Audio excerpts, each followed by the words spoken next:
And we continue at 2:06 in the afternoon. Talk Radio 790 KABC, the John Phillips Show. Mr. Randy Wangs in Culver City. John, I was thinking during the break about that call from Jack in Inglewood. If the insurance companies don't have the money in the bank to cover the policies they write, what's the difference between an insurance company and a Ponzi scheme? That's a very good question. It all seems to be falling apart right now, doesn't it? It is a gigantic house of cards, and there is definitely something going on here, and it only helps their case that the insurance commissioner is bought and paid for by them. I'll tell you, there are things about this that remind me of the 2008 home mortgage crisis.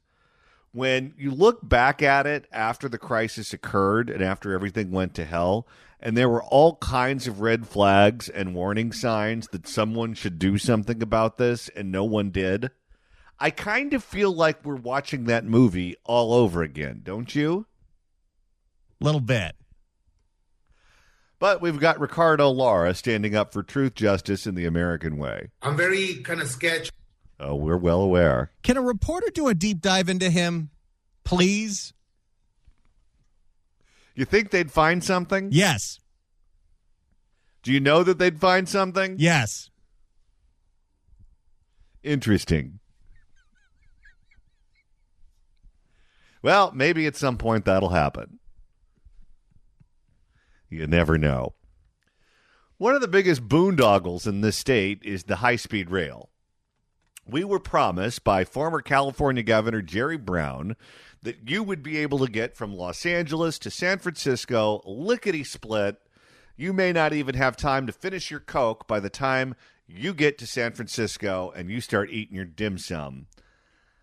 However, it hasn't turned out quite that way. That project was supposed to be done in 2020, the entire 550-mile track from Los Angeles to San Francisco, with an addition from Sacramento to San Diego. They haven't finished building any of it. They've only now just started to lay down track for the Bakersfield, Wasco to Merced track.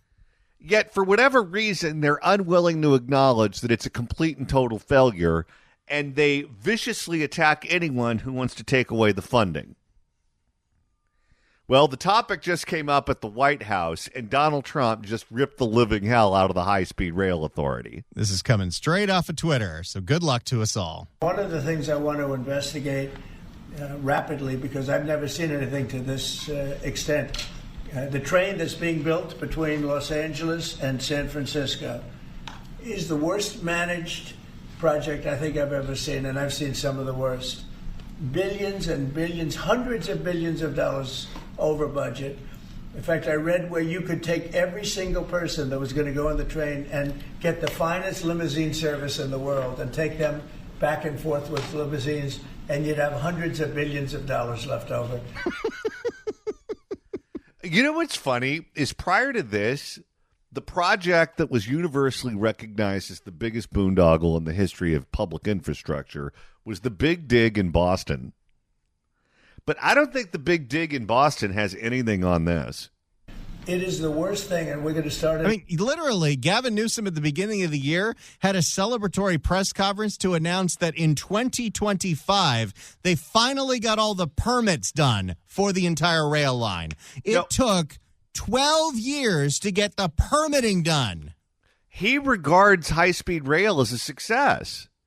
And in a one-party state where the media essentially is your press department, you can just say that and it will be printed and everyone will just nod. Their measure of success is that the project has created 10,000 jobs in the Central Valley with nothing to show for it. I love the fact that their measure of success has nothing to do with the rail line being completed. No. An investigation of that, because it's not possible. I built for a living, and I built on time, on budget. It's impossible that something could cost that much. And now it's not even going to San Francisco, and it's not going to Los Angeles. They made it much shorter. So now it's at... He's fairly educated on this topic. Oh, well, he is a builder. so he understands construction projects. Little places way away from San Francisco and way away from Los Angeles. No, the first section of this train, which is not scheduled to open until 2031 to 2033, goes from nowhere to nowhere. It does not connect the Central Valley to the Bay Area. It does not connect the Central Valley to Los Angeles. It connects the Central Valley to the Central Valley. No, and they did that on purpose as a tool of manipulation because they figured because the population centers are in the central or in San Francisco, the Bay Area, and Los Angeles, Southern California. If they started out going from, let's say, L.A. to San Diego and we realized it was a boondoggle, we just cut it off because you're going from population center to population center. So you'd have enough people who are happy with a crumb and they wouldn't need the whole loaf. But if you start out in the middle of nowhere and you force everyone in the population centers to pay for it, people will say, well, we might as well just finish it because there's no point in having a railway that goes from one city that has no population to another city that has no population. We're going to start a big investigation on that because I've never seen anything like it. Nobody has ever seen anything like it. The worst overruns that there have ever been in the history of our country. And it wasn't even necessary. I would have said, you don't buy it. You take an airplane. It costs you $2. It costs you nothing. A little more than $2. Well, if you're on Spirit. You take an airplane. But this got started, and if you have to, you drive. You can drive. Are there other agencies? They have hundreds of billions of dollars of cost overruns, and it's not even the same project. It's much shorter. It's way outside of San Francisco and way outside of Los Angeles. So we're going to be looking into this. There you go. Good. I hope they investigate it. And guess what? I can almost guarantee you that that money was stolen. Yeah, they're happy that people in the Central Valley got jobs, but that's not the motivating factor, trust me. They don't give a damn about those people. You think someone pocketed some of that cash? They've allegedly spent about $10 billion since 2012. I would love to know how many termed out politicians ended up working for that authority. I would love to know how many former staffers in Sacramento ended up working for that authority. I bet you that is just a department where they take people who, for whatever reason, cannot stay in elected office or cannot work for a politician, and they dumped them over there. Definitely sounds California to me. And it sounds like they're employing a bunch of people who know nothing about high-speed rail.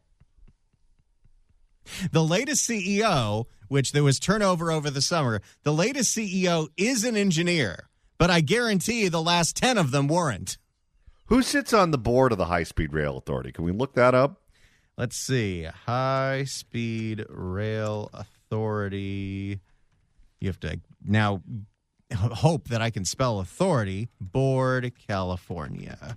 It's got to be political patronage jobs. Okay, the Board of Directors. I don't think I recognize any of these names. Tom Richards, Nancy Miller, Ernest Camacho, Emily Cohen, Martha Escutia. No, she's a former senator. Oh, Whittier. really? Yeah. Yep, she's on that board. James C. Gillametti, Henry Perea, Lynn Schenk. Perea is a former state legislator. Huh. Lynn Schenk. Yes. Former congresswoman. Former chief of staff to Gray Davis. So this is a whole bunch of people that are either unelectable or termed out getting a paycheck to do nothing. And they all congratulate one another for their leadership. Well, if you can do that, you can do the job. No, thank you. All right. So that's what President Trump had to say about the High-Speed Rail Authority. As all of this is going on, and we're seeing the freeways in Los Angeles taken over by criminals who are protesting under the guise of, we don't like Trump's immigration policy, but they're taking over Chevron gas stations. They're doing donuts in the street. They're taking over intersections. They are shooting fireworks at police helicopters. They're throwing objects at police officers, and the LAPD is not arresting any of them. It's obvious that that is a political order that's coming from the top, whether it's the mayor, the council, the police chief. It's coming from somewhere. They do not want the cops arresting these people.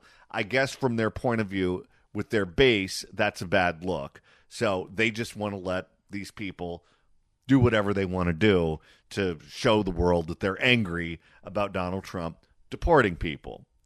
And people are saying, what the hell is going on with the mayor? This woman, who we knew would be bad, is so much worse in every possible way than what we were expecting. Are we going to have a well-funded opponent running against her when she seeks another term? Well, the man who ran against her last time, who ran a pretty bad campaign, in part to the advice that he was given by A. Smith, his Democratic consultant, who worked for people like Gavin Newsom and Kamala Harris and Jerry Brown in previous campaigns, is looking a whole lot like a candidate this time around.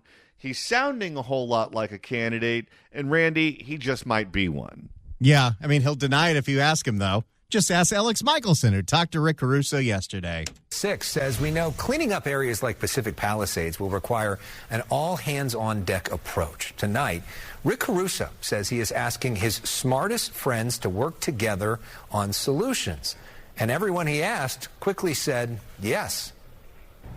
You have to have private enterprise involved in this because government alone can't do it. It's too big. Businessman Rick Caruso is funding his own nonprofit to help SoCal rebuild from wildfires. It's called Steadfast LA, uniting various business leaders, including mapping company Esri, design company Gensler, and banking from J.P. Morgan Chase, solving issues like moving power lines underground. Okay, now there's a way to run for mayor. I'm going to pay for the power lines to be undergrounded myself since the city and the county and the state won't do it.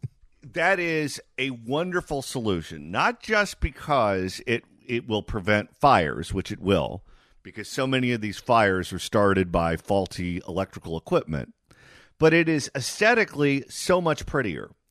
If you go to a neighborhood that has above-ground power lines, the neighborhood looks trashy. It looks like a ghetto. It looks like something that's just waiting for a fire to start. If you go to a neighborhood where they put all of that underground, you have great views of blue skies, palm trees, mountains, the ocean, whatever it is that you're next to. That's what you see instead of the power lines. It will make LA look so much better and so much cleaner if you take those lines and put them underground. We can help solve that problem, work alongside the city and the county, give them the best thinking and the best ideas, and then hold them accountable to implement it. I mean, it is the city and the county of Los Angeles. Just if you give them the good ideas, it does not mean they will take the good ideas. No, it needs to be forced through. Amazon is also part of the group. Let's take all the building codes in LA City, dump it in an AI model, which we've talked to Amazon about, submit the plans through that AI model, have plan check and corrections done within hours versus within weeks or months. Boy, it's so interesting that he has a plan and just say, I'm going to cut the red tape. Yeah, well, because if you do this, they'll never allow this to happen for a variety of reasons. But first and foremost, if what he just suggested is successful, you can lay off a lot of people at City Hall because their jobs are then unneeded. Caruso says he's working with California Governor Gavin Newsom on the nonprofit. Caruso also... Oh, Karen Bass ain't going to like that. Okay, so here's something that's interesting. We spoke with Supervisor Don Knabe last week about how the county of Los Angeles, the city of Los Angeles, and the state of California and the federal government came out of the Northridge earthquake. And he said one of the things that worked back then was that everyone was on the same page because everyone met in the same room. Everyone was talking to one another. When Gavin Newsom announced his task force to build back up from the fires, you notice that he did not invite Steve Soberoff, who Karen Bass was appointing to be her point person on rebuilding from the fires, to his press conference. He was excluded from the state team that's supposed to be in charge of this, which means the left hand's not talking to the right hand. Well, and as Alex pointed out when you talked to him last week, Karen Bass and Gavin Newsom had not been seen on the same stage since the first week of the fires, and that is definitely on purpose. Yeah, there's a lot of bad blood between the two of them. And let's not forget, if you go all the way back to the mayor's race of 2022, Gavin didn't endorse because he would get torched for not endorsing Karen Bass, but he is also personal friends with Rick Moneybags Caruso. Gavin likes rich people. Don't forget, the Gettys were the ones that financed his political career. Caruso also says he called L.A. Mayor Karen Bass, but hasn't connected with her yet. How's your relationship with Mayor Bass? You know, I think it's fine. This sounds like Nancy Pelosi and Joe Biden. You know, I think it's fine. I'm obviously, I speak my truth. I say what I feel. I think that's important to do. But I want to make her very efficient and productive in this. But she hasn't called him back. Yeah, well, she has no interest in doing any of those things. Caruso lost the mayor's race. Why be in contact with the person who built so well in the Palisades that his properties didn't burn down? If Karen Bass reached out to him and involved him in the rebuilding process, LA would rebuild much faster, but he would take charge of the rebuilding process and she would look weak. Caruso lost the mayor's race to Bass by about 10 points back in 2022. This is basic stuff. He got a lot of attention when he called into Fox 11's live coverage on night one of the fires. It's all about leadership and management that we're seeing a failure of, and all of these residents are paying the ultimate price for that. You know, some of her supporters have accused you of politicizing this tragedy. Yeah. What do you say to them? There's nothing about politics in this. This is so much bigger than politics, and that's an How is it political to say the people who incompetence led the city to burn need to be replaced? Because that inoculates them from criticism. If they say that criticizing their poor performance is being political and politicizing the event, then you can't be honest about their performance. There's nothing about politics in this. This is so much bigger than politics, and that's an insulting comment. A recent Decipher AI poll shows Caruso leading Bass in a potential rematch in 2026. There's some people that say you should run for governor, other people that say you should run for mayor. Yeah. What are you thinking? On January 7th, time stopped. Literally, time stopped. And I'm not thinking about any of that right now. Not buying No one that. believes that. No one. I was. Really? I'm not now. I'm not. It's just, this is all consuming. You're not thinking about either one? Nope. Okay. I am not. I don't have the time. Caruso says his main focus is speeding up the pace of the rebuild. What's a realistic timetable for people in terms of getting back into these communities? I think it should be no longer than a year. No longer than a year. People should be able to start building their homes. Absolutely. We should be working. Hey, Rick. Well, he does want to be mayor, so he might be a Shang disciple, too. Absolutely. Absolutely. Absolutely. Absolutely. Wait, I got to save that. It's a real clean one, too. Rick Caruso. Absolutely. Absolutely. We should be working 24 hours a day, 3 shifts. But we're not. No. Nothing close to that. We're waiting for Barbara Ferrer to mop up all the ash. But she's right on top of that. Right? Bring in mobile lighting. We've done it on our own projects and work around the clock. And part of what he says is to basically be doing everything at the same time. So be removing the debris while you're also starting to do this. Not doing everything separately and waiting might get everything to move faster. On a mass scale. Yeah. Exactly. That's what it's going to take if he wants people to be able to start rebuilding in a year's time. By the way, do you buy his idea that he hasn't thought about governor or mayor? No. What do you think the odds are he's employing political consultants right now or talking to them? 100%. I don't either. You know, I think it's just in his DNA to think that way. Okay. Yeah, he's running for something. 100%.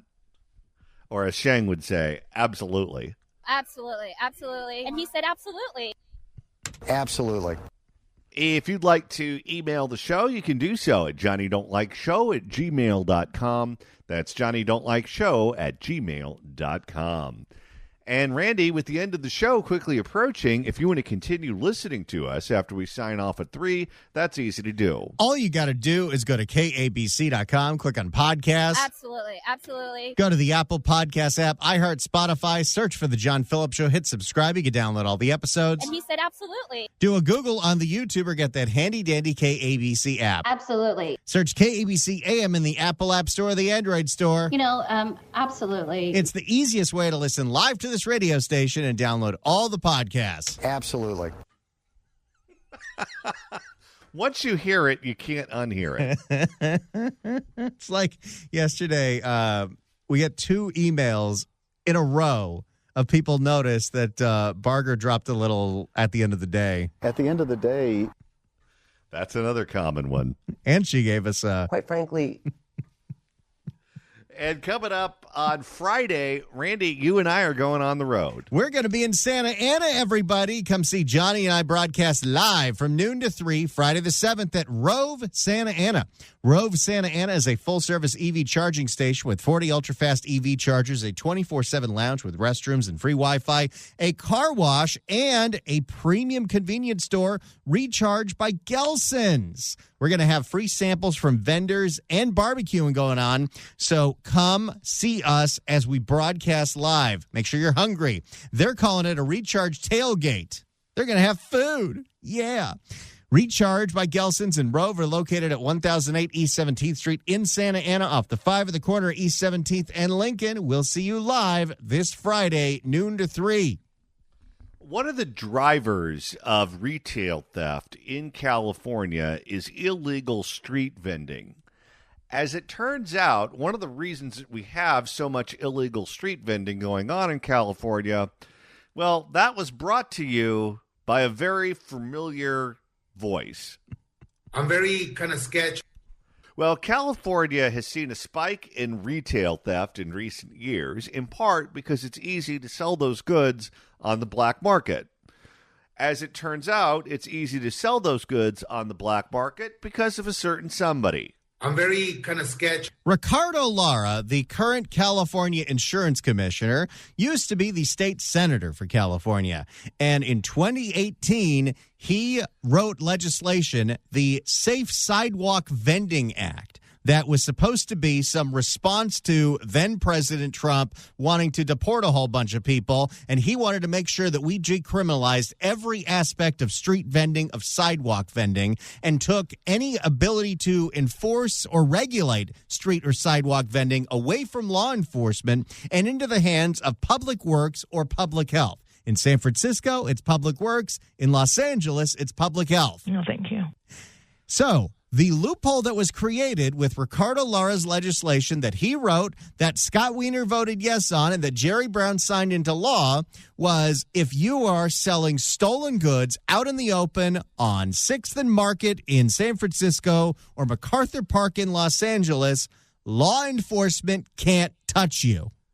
Barbara Ferrer would be in charge of you at that point? Yes. And in San Francisco, public works employees are only able to go over there and assess fines. But what was happening was, because law enforcement can't be involved, the criminals that run these illegal street vending operations started beating up the public works employees and threatening them.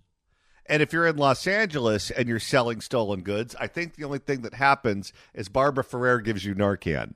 Yeah. So yesterday, State Senator Scott Wiener, who voted yes on that bill in 2018, for the second year in a row is introducing a bill that is supposed to cut down on the illegal street vending going on specifically in San Francisco. For more, here's KGO. Building a better Bay Area focuses now on our safety, and a new report or new effort that is to crack down on the resale of stolen items on San Francisco streets. ABC 7 News political reporter Monica Madden joins us now with the details. And Monica, we've been here before. This has been an issue for years now. Why is this move happening now? Well, Julian, leaders say that this was really an unintended consequence of that 2018 law, which decriminalized. I don't know. With Ricardo Lara, I could totally say that it's intended. I'm very kind of sketchy. Yeah, no kidding. Decriminalize street vending, but it's made it easier for fencers. Between this and the insurance crisis, Is there a more destructive politician in California than Ricardo Lara? In elected office, maybe George Gascon, but he's out now. So maybe it's Ricardo Lara who takes the cake. Well, Julian, leaders say that this was really an unintended consequence of that 2018 law, which decriminalized street vending, but it's made it easier for fencers who buy stolen goods and resell them for a profit. You know, like all the cigarette cartons from Cigarettes Cheaper that's been broken into 4 times in the last 6 months. And all of the convenience stores that get taken over during those street takeovers. And when it's paired with blatant drug usage and homelessness in some parts of the city, it's created for a bad environment. But we do everything we can to earn our living. Mission Street vendors say illegal street vendors are threatening their businesses and public safety at large. We don't feel... And we cannot go after them or arrest them, thanks to Ricardo Lara and the California legislature and Jerry Brown. But I'm sure Barbara Ferrer is right on top of it. Yeah. You been to MacArthur Park lately? Yeah. You can buy a whole bunch of stuff there. Not just stolen items. Social security cards. Anything you want. I wonder if Barbara Ferrer sends employees from the Los Angeles County Department of Public Health down there wearing vests or something. Next slide. We don't feel safe doing this work on the streets to date. It's why State Senator Scott Wiener is resurrecting his proposal to crack down on rules for sidewalk vending. And resurrecting because Scott Wiener introduced this bill last year and it did not go through. It did not pass. No, because the California legislature doesn't want to crack down on any illegal activity. This was the year that Gavin was saying we're pushing through all these bills. We're going to crack down on crime. You're going to see what we're going to do. The California state legislature rejected Scott Wiener's bill to crack down on openly selling stolen goods in San Francisco. We'd love to crack down on selling stolen goods in the state of California, but George Floyd. It's why State Senator Scott Wiener is resurrecting his proposal to crack down on rules for sidewalk vending. These illegal fencing operations have become increasingly disruptive. Did you vote yes on Ricardo Lara's bill? Oh, you did? You don't say. City leaders say it impacts the entire ecosystem of chaotic streets around the Mission and south of Market. It perpetuates an unfortunate cycle of petty theft that impacts local businesses in hopes of selling enough to purchase highly addictive drugs. But where you can buy right there where you're selling the stolen goods. That guy kind of sounded like Rick Chavez Burr. It wasn't. And don't think about it too much because you'll start doing the voice, and I want you to have a good evening. Oh, yes. And this is a full week. There's no holiday this week. You got to be at a live event. But this is not politicians' first attempt at a solution. We've seen a crackdown on this before in the previous administration, but last time it ended up hurting a lot of those legal street vendors. So do a lot of them regularly carry these permits or receipt of goods? Is that what's different this time? Yeah, so what this bill will do is provide the city with a much more effective tool. Oh, yeah. Do you know what this bill, if it actually passed, what you want would do, Johnny? What's that? The Board of Supervisors in San Francisco would have to create a list of items that are commonly stolen and commonly sold in places like the Market. And the law enforcement would be able to go up to someone selling stolen, and Scott Wiener used this as an example, deodorant, and ask if they have a permit or a receipt to sell that deodorant. And if they don't, they get a ticket. If they catch them again, they get a ticket. On the third time, misdemeanor. So what he's doing is just kicking the can down the road forever. Yes. Even though he has addressed that there is a problem here, his solution is nothing. Senator Wiener says the law would not hurt vendors following city rules. Fencing and criminality has never been part of our culture.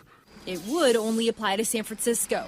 Oh, that's the other thing that's weird. Even though this is a statewide problem in any county that opted into Ricardo Lara's bill, including Los Angeles, including San Francisco, Scott Wiener's bill to fix it only affects San Francisco.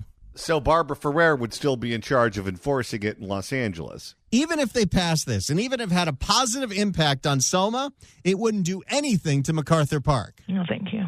How is that even legal?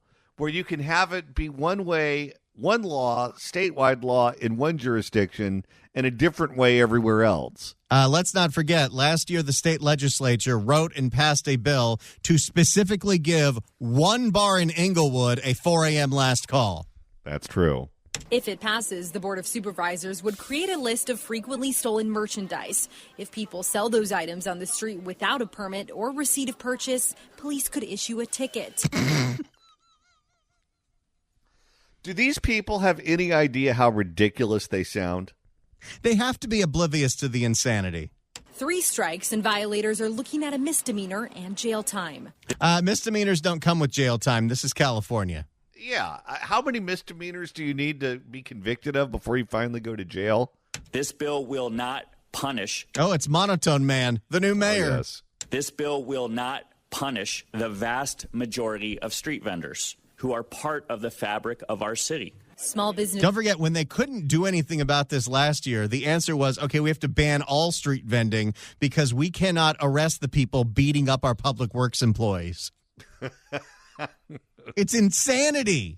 Small business owners like Faison Sheikh say these attempts must be paired with tougher efforts to stop retail crime in the first place. If there's enforcement, I think there wouldn't be as much of the theft, and it wouldn't, have a domino effect on the businesses so the city can thrive again. It needs all of that together.